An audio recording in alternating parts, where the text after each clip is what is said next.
another way to break Bedrock.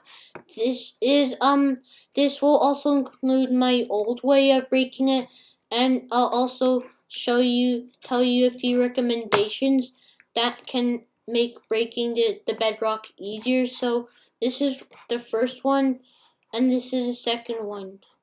So now what you do is you hold a piston, flick the lever, and come down here, and quickly you go into controls and change the use item to anything on the keyboard.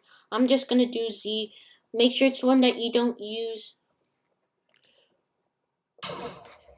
And as you can see, it works pretty much every time. So now this is then when you're done, you just change it back to the default.